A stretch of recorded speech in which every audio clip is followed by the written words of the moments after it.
Glória ao Senhor. Pode se assentar. Eu quero te convidar a abrir a Bíblia em João capítulo 1.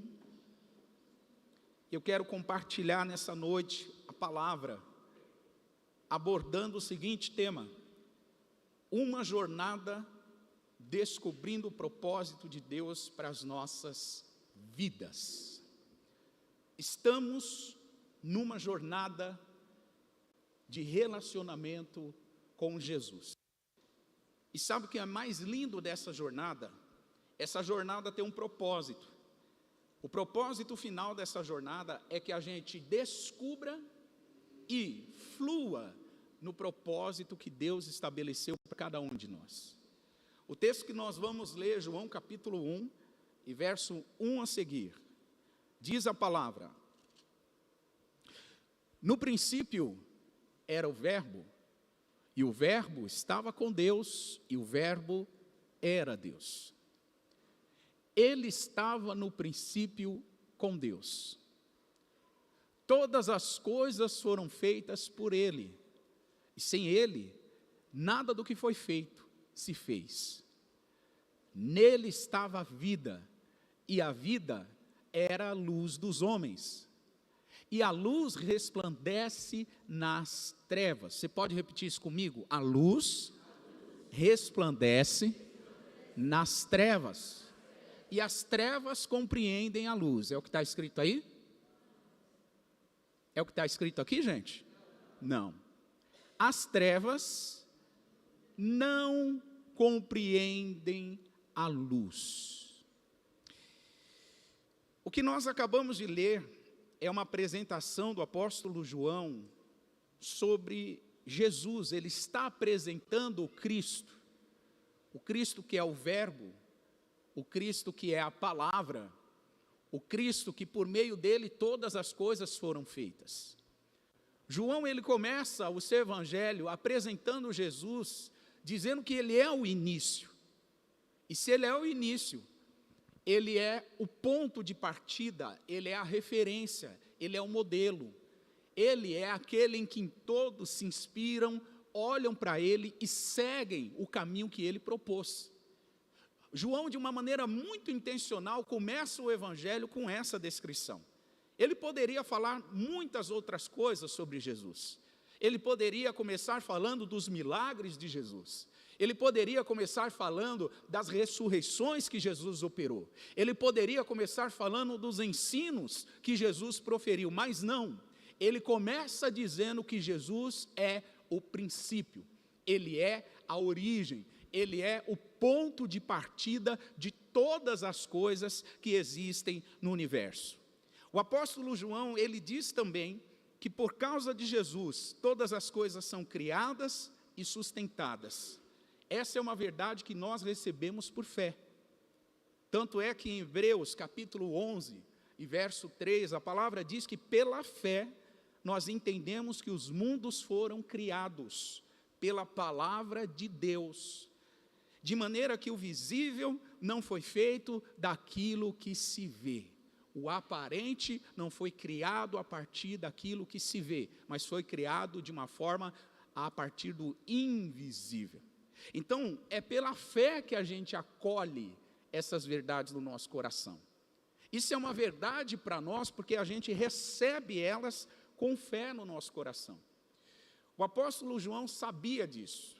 E por causa dessas verdades, no capítulo 5 da primeira carta que ele escreveu, 1 João 5 e versículo 7, ele fala que são 3 os que testemunham no céu. Ele fala sobre o Pai, ele fala sobre a palavra e ele fala sobre o Espírito. O Pai é o Deus de Israel, Deus Criador. A palavra, como ele próprio se refere no começo do Evangelho, capítulo 1, é o próprio Cristo. E o Espírito é aquele que completa a terceira pessoa da Trindade, que se movimenta na direção do que Deus estabelece sobre a terra. Então nós percebemos que João se empenha para mostrar aqui que Deus cria, sustenta, e não só isso, Deus ele é a fonte da luz que resplandece sobre os homens. eu gostaria que você pegasse muito bem essa afirmação. Deus é a fonte da luz que resplandece sobre os homens. O que isso quer dizer?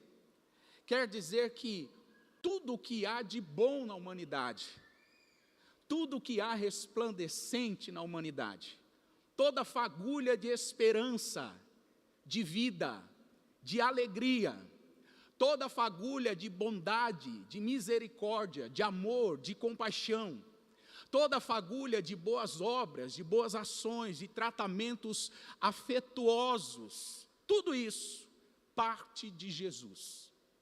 Ele é a origem dessas coisas. Essas coisas não têm origem no ser humano, porque o ser humano por si só, em virtude da queda de Adão, não é capaz de reproduzir estas coisas. Pelo contrário, ele é incapaz de reproduzir isso. Então, o apóstolo João, ele mostra isso de maneira muito clara. Acompanhe comigo no verso 5, do capítulo 1 do Evangelho de João. João capítulo 1 e verso 5. Olha o que está escrito. A luz resplandece onde, gente? Nas trevas. Mas as trevas não compreendem. Então, fazendo um pequeno resumo. Número 1, Jesus criou todas as coisas. Número 2, Jesus é a fonte da vida. Número 3, Jesus é a luz dos homens. E número 4, a luz de Jesus nos homens dissipa as trevas.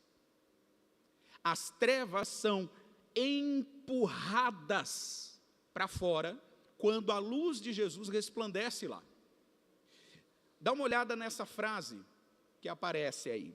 O propósito da nossa vida é permitir a luz de Cristo brilhar tão intensamente, do modo que as trevas não prevaleçam. Então olha isso, o propósito que Deus tem conosco, é que a luz de Cristo brilhe em nós, de uma maneira tão intensa e vibrante, que as trevas não prevaleçam, ou seja, ela não consegue ficar, ela é dissipada. Trocando isso em outras palavras, Jesus, ele no Sermão da Montanha disse, em Mateus 5,14, vós sois a luz do mundo. O que ele quis dizer com isso, igreja? Ele quis dizer que não é a luz que nós temos, não é a luz que nós portamos, é a luz que nós refletimos. Não é uma luz própria, não é uma luz de origem inata do ser humano, não. Nós não temos luz alguma, nós apenas refletimos a luz de Cristo que vem sobre nós. Por isso que ele afirma que nós somos essa luz, ou seja, a luz do mundo. Versículo 16 de Mateus 5, acompanhe comigo. Jesus disse, assim, resplandeça a vossa luz diante dos homens. E essa luz resplandecendo tem um objetivo, tem uma finalidade, tem um propósito, para que eles vejam as vossas, o que, gente? Boas obras. E aí eles fiquem alegres e contentes e batam palma para vocês. É isso que está escrito aí? Negativo. As boas obras da igreja têm um único objetivo. As boas obras do povo de Deus têm uma única finalidade. Que finalidade é essa? Glorificar o Pai que está nos céus. Quando a luz resplandece, ela tem o objetivo de impulsionar a gente às boas obras. As boas obras acontecem e isso produz louvor, produz honra, produz reconhecimento. Para quem? Para o Pai que está nos céus. É isso que Jesus está dizendo. Por isso que a luz, ela precisa brilhar de forma intensa. Agora veja, irmãos, quando falamos da luz de Cristo brilhar e resplandecer em nós, é necessário a gente levar em conta uma informação. A nossa jornada de caminhada com Jesus, ela propõe que nem sempre a sua luz vai brilhar na maior intensidade em determinado momento da sua caminhada. Ou seja, é à medida que você vai caminhando que essa luz vai resplandecendo. Essa luz, ela vai aumentando, ela vai sendo expandida. É um resultado de um relacionamento que foi construído. Dá uma olhada ao que diz em Provérbios 4 e verso 18. Provérbios 4, 18. Vocês podem ler? 1, 2, 3.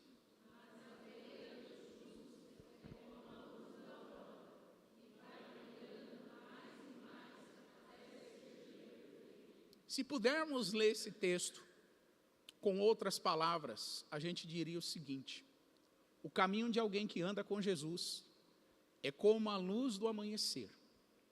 Ele vai brilhando, ele vai sendo aperfeiçoado mais e mais, até que, em um ponto da jornada, ele brilha igual o meio-dia.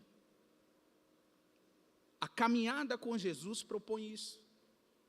Você vai ampliando a luz dele que resplandece em nós. Isso não acontece pronto, isso não vem pronto.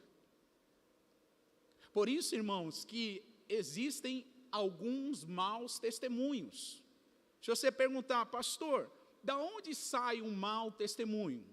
De um cristão que começou a sua relação com Jesus e está num ponto da jornada que a luz de Cristo, ele não permitiu a luz de Cristo brilhar como deveria brilhar, e aí o que ele faz? Produz mau testemunho. É como aquele dia lindo que amanhece na sua casa, mas se você não puxar a cortina, se você não abrir a janela, a luz do sol não vai entrar. Não entra. Se você deixar a cortina fechada, a janela fechada, você não desfruta e não aproveita a luz daquele dia. É o cristão. É o cristão que não permite a luz do Cristo penetrar nele de tal forma que ilumine todas as trevas que há nele, e todas as trevas são dissipadas. Então, ele fecha um pouco da cortina, e aí essas áreas sombrias dentro dele vai produzindo maus testemunhos. Aí ele pega e não paga, aí ele vende algo por um valor superfaturado, aí ele não paga os seus impostos, aí ele trata mal as pessoas, aí ele dá a palavra e não cumpre. Por quê? Porque a luz de Cristo não brilhou o suficiente nele. É isso que o escritor dos Provérbios, Salomão, na ocasião, está dizendo. O propósito da nossa jornada com Deus é permitir a luz de Jesus brilhar intensamente. Ela tem que brilhar. Sabe quando as pessoas vão glorificar a Deus pelas suas boas obras? Quando a luz de Cristo brilhar na totalidade sobre você. Ela tem que brilhar com totalidade, com intensidade. Dá uma olhada nessa frase. O propósito de Deus para a nossa vida é permitir a luz de Jesus brilhar intensamente onde nós fomos plantados. Onde você foi plantado? Eu te respondo com uma pergunta: qual é o seu sobrenome? O seu sobrenome, a sua família de origem, a sua família que você formou a partir de você, ali no seu sobrenome está o local onde você foi plantado. Deus te plantou em uma família. E Deus quer que a luz dele brilhe com intensidade nesse lugar onde você foi plantado. Isso começa na família, mas se expande para a vizinhança, alcança o nosso bairro, alcança o nosso distrito, alcança a nossa cidade, o nosso país e alcança as nações da terra. Então a luz ela vai brilhando de um micro lugar e ela vai se expandindo até alcançar grandes proporções de brilho. Por que estou falando sobre isso, irmãos? Porque essa jornada de descobrir propósitos com Jesus é maravilhosa, mas ela não é uma jornada de correria. Só para você ter uma ideia, deixa eu te dar um exemplo sobre isso. Depois de 15 anos andando com Jesus, eu consegui definir o meu propósito com uma frase. Depois de 15 anos. E o meu propósito é ajudar outros filhos de Deus a encontrarem os seus propósitos, ou seja, os propósitos para as suas vidas, através do modelo da vida de Jesus. Então, olha, o meu propósito é ser um facilitador para que outros filhos de Deus encontrem os propósitos para as suas vidas, olhando para o modelo da vida de Jesus. Parece ser simples, né? Eu demorei 15 anos para descobrir. Quanto tempo você vai demorar para descobrir o seu propósito? Não sei. Talvez você vai demorar uma semana. Talvez você vai demorar uma década. Ou talvez você vai demorar 50 anos para descobrir. Abraão, que a Nádia comentou aqui, ele teve uma promessa de Deus aos 75 anos de idade. E Deus cumpriu a promessa que ele fez, que era dar esse filho Isaque, que a pastora leu aqui, quando ele tinha 99 anos. Ou seja, praticamente 25 anos se passaram. Ele sabia que ele tinha um propósito, ele sabia que ele tinha uma promessa, mas ele teve que aguardar a prova do tempo. Ele teve que esperar a caminhada dele brilhar cada vez mais e mais, até ser dia perfeito. Então, propósito, gente, é algo sério. É algo que você não descobre num estalar de dedo. É algo que você não descobre com uma oração rápida, ou com uma imposição de mãos, ou com alguém muito ungido, que lança uma palavra profética sobre você. Não é sobre isso. Deus pode usar isso para ajudar, mas não é só sobre isso. Você precisa caminhar, você precisa desenvolver, você precisa seguir o modelo de Jesus. E por falar no modelo dele, que coisa extraordinária. A palavra vai dizer que Jesus, ele para cumprir o seu propósito, ele abriu mão de muitas coisas. Veja o que diz Filipenses capítulo 2 e verso 5. De sorte que haja em vocês o mesmo sentimento que houve em quem, gente? Em Cristo Jesus. E que sentimento foi esse? Ele, sendo em forma de Deus, não teve por usurpação ser Deus. Versículo 7. Mas ele fez o que, gente? Isso significa, ele abriu mão daquilo que era seu, que era dele. Ele abriu mão, tomando a forma de servo para ser semelhante aos homens. Posso te dar uma dica para você buscar o seu propósito? Jesus teve que abrir mão do que ele mais gostava e do que era mais orgulhoso para ele. Aquilo que ele mais preferia, aquilo que era dele por direito, ele abriu mão para viver o propósito de Deus para ele. Propósitos de Deus requer de nós renúncia de algumas coisas. Deus vai pedir algumas coisas. As pessoas que vivem o propósito de Deus intensamente são pessoas que já entenderam que elas precisam abrir mão de algo, aniquilar-se a si mesmas, para viver o propósito de Deus. Interessante isso. Eu tinha outro sonho, irmão. Eu não queria ser pastor. Eu não queria ser pastor. Desde pequeno, eu nunca sonhei em ser pastor. Eu tinha dificuldade com relacionamento, eu tinha dificuldade com comunicação, eu tinha vergonha de apresentar seminário em sala de aula, eu odiava ler livros, mas eu era uma pessoa muito rápida de raciocínio, sempre fui muito rápido de raciocínio, e eu criei sonhos, eu não queria estar aqui, o meu sonho não era isso, meu sonho não era ser pastor, mas um dia, Jesus cruzou o meu caminho, e ele disse, eu tenho um propósito para a sua vida. E quando eu entendi esse propósito, irmão, de verdade, todas as outras coisas, todos os meus sonhos perderam o brilho. E hoje, independente da quantia, eu estou feliz e realizado, vivendo o propósito de Deus para a minha vida. O que eu quero te dizer sobre propósito? Você vai precisar renunciar a algo. Você vai precisar abrir mão de algo, porque esse é o modelo. Jesus precisou se aniquilar. Jesus precisou abrir mão.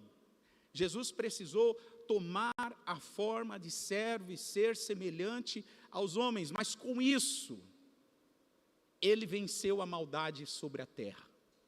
Com isso, Jesus, ele venceu uma sociedade egoísta. Com isso, Jesus venceu a religiosidade. Porque ele abriu mão e viveu o propósito. E ele afirmou isso. No mundo, vocês vão ter aflições, mas tenham bom ânimo. Ele declara, eu venci o mundo. Jesus venceu o mundo. O que eu aprendo com isso, irmãos? Pessoas que vivem um propósito de Deus vencem o mundo. Pessoas que vivem um propósito de Deus vencem as circunstâncias. Pessoas que vivem um propósito de Deus vencem os gigantes. Pessoas que vivem um propósito de Deus atravessam o mar vermelho. Pessoas que vivem um propósito de Deus entram na cova dos leões e os leões não devoram. Pessoas que vivem um propósito de Deus entram na fornalha de fogo e o fogo não queima essa pessoa. Pessoas que vivem um propósito de Deus, irmãos, vê céus abertos.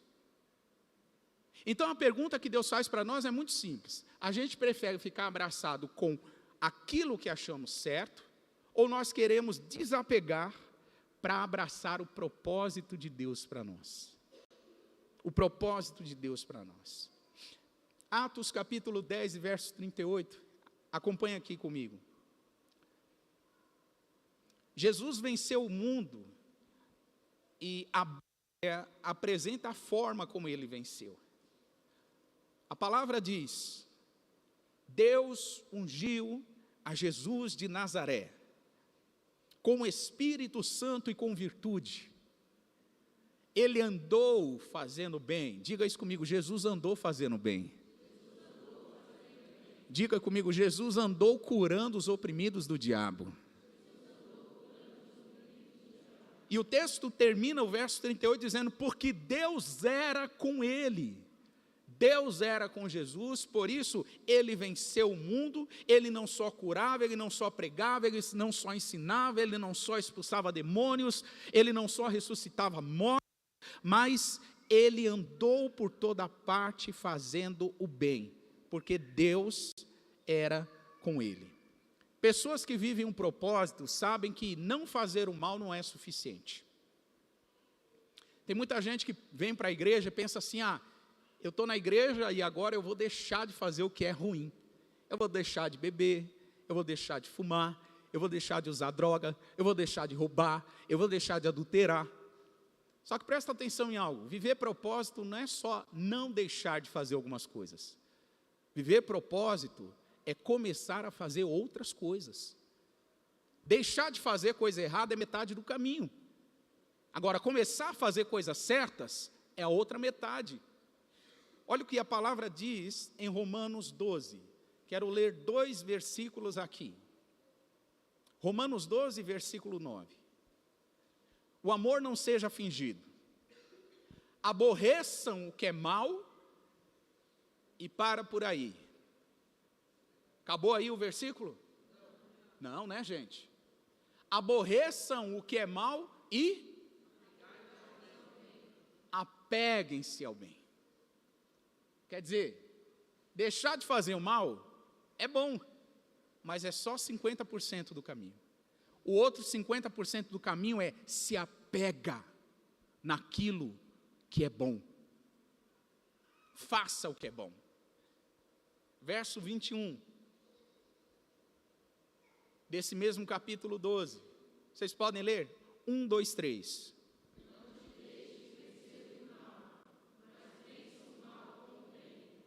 Não se deixe ser vencido pelo mal. Mas o mal, ele é vencido com o bem, praticando o que é certo, praticando o que é correto, vivendo o que é a vontade de Deus. Então, só para a gente aplicar essa verdade na nossa vida, eu quero mostrar aqui algumas frases para vocês. Primeiro, como aplicamos essa verdade em nossas vidas? Vamos lá. Não é apenas deixar de pecar, é também se santificar. Então veja, eu não posso apenas pensar, bom, já deixei de pecar é suficiente. Não, deixar de pecar é metade do caminho. A outra metade é se santificar. A segunda frase, não é apenas deixar de falar mal das pessoas, é passar a elogiar as pessoas. Porque, irmão, deixar de falar mal, deixar de ser fofoqueiro, deixar de ser linguarudo, linguaruda, isso aí é só metade do caminho. Eu quero ver agora você começar a elogiar. Eu quero ver agora você começar a achar qualidades no outro. Eu quero ver você começar a olhar e falar, meu, essa pessoa tem algo de Deus que eu não via. Então tem que elogiar. Parar de falar mal, metade do caminho. Começar a falar bem e elogiar é a outra metade. Outra frase, não é apenas deixar de murmurar, é assumir uma postura de gratidão. Eu sou grato a Deus. Mais alguém aqui é grato a Deus? Irmão, tem gente que murmura de tudo. Murmura porque perdeu um ônibus. Murmura porque perdeu o vencimento de um boleto. É, pastor, mas não é você que vai pagar os juros. Eu sei, mas segura a onda, gente. Um boleto que venceu vai tirar a tua paz. Um boleto que venceu, um ônibus que você perdeu, que passou fora do outro, vai ativar o seu estresse e jogar um monte de hormônios ruins, deixar você com dor na barriga, sabe aquela coisa que te trava o dia inteiro porque você perdeu um ônibus. Vai murmurar, murmuração atrai coisas ruins. Então não é só deixar de murmurar, é assumir uma postura de gratidão. Senhor, eu sou grato. Sabe por quê? Aquele ônibus que eu perdi, pode ser que ia acontecer algum acidente ali na frente, Deus me livrou. Tem situações que a gente não entende, mas Deus está conduzindo. Quarto e último ponto, ou última frase, não é apenas deixar de ser avarento, é assumir uma postura e uma decisão de generosidade. Ser generoso, ou seja, eu não apenas venço a avareza, mas eu assumo uma postura de generosidade. Eu concluo e termino dizendo o seguinte: o nosso propósito de vida, irmãos, é glorificar o Senhor. Como é que a gente glorifica o Senhor? Permita a luz de Cristo brilhar em você. Saia daqui disposto a abrir a cortina da sua janela. Saia daqui disposto a escancarar a janela da sua alma e deixar a luz de Jesus penetrar bem fundo em você. Mudar, dissipar trevas, empurrar as trevas para fora. Porque é isso que João, ele afirmou no último versículo que nós lemos do capítulo 1 do evangelho que ele escreveu. Foi exatamente isso que ele disse. Versículo 4 e 5, a gente termina lendo isso. Nele estava a vida era a luz dos homens. A luz resplandece nas trevas, e as trevas não a compreendem. As trevas não são compatíveis com a luz. Mas onde a luz chega, as trevas são dissipadas. Eu quero te convidar a se colocar de pé nessa noite.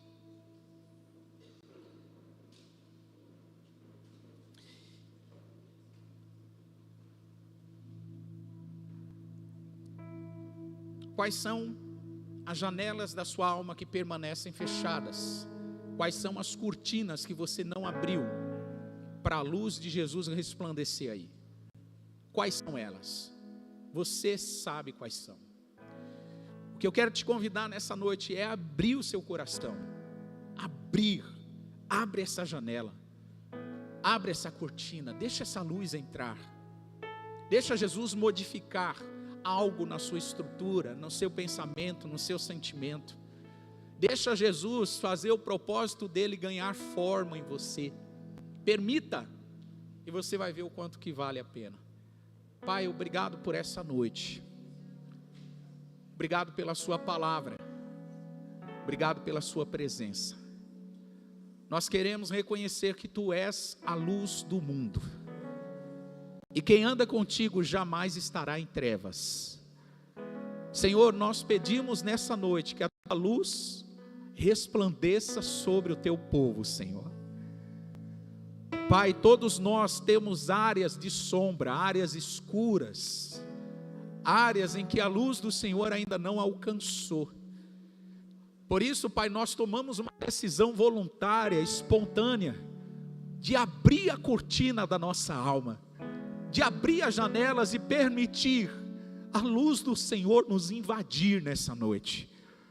Pai, que a tua luz invada os nossos corações, que a tua luz invada cada pedaço que há em nós, cada canto escondido, sombrio, escuro, que a tua luz invada nessa noite, Senhor.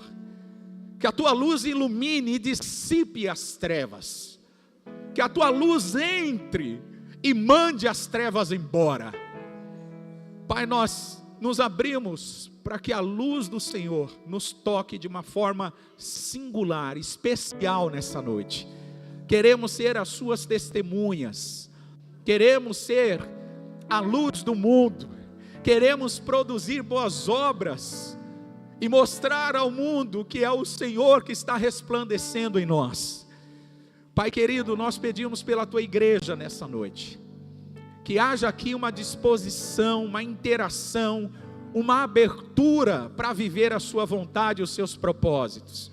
Essa noite foi falado sobre propósitos, Pai, e nós queremos chamar, venha ao teu reino, venha aos teus propósitos sobre a tua igreja.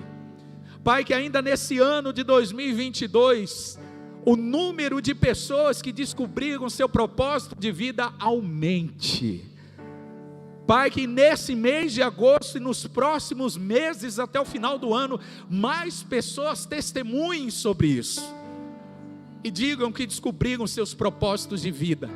Senhor, levanta pessoas para o mundo dos negócios, levanta empreendedores com a postura cristã, levanta pessoas para influenciar a educação, levanta pessoas para influenciar a política, levanta pessoas, Pai, para influenciar a mídia, as artes. Sim, nós pedimos, levanta pessoas com teu caráter, Senhor, para ser a diferença em todas as áreas de influência da sociedade. Pai, nós estamos aqui, e como disse Samuel, eis-nos aqui, fala, que os teus servos ouvem. Eis-nos aqui, Senhor, cumpra-se em nós a tua vontade. Nós queremos te agradecer, queremos te honrar, queremos te glorificar, por tudo que o Senhor já fez, por tudo que o Senhor já liberou e já estabeleceu em nós. Igreja, se você puder levantar suas mãos em gratidão, solte aí palavras de gratidão ao Senhor, expresse a sua gratidão a Ele.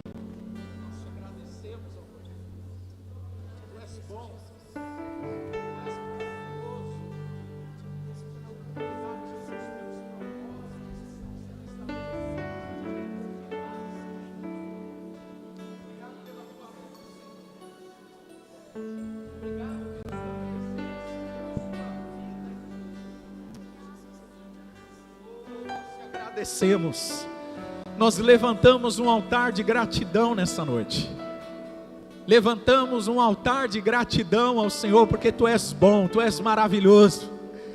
Nós abrimos mão da murmuração e expressamos uma profunda gratidão ao Senhor.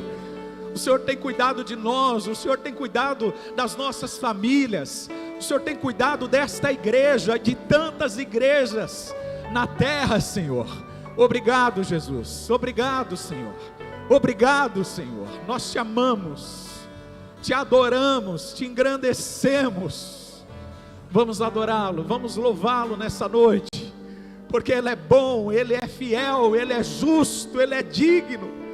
Te amamos, Senhor.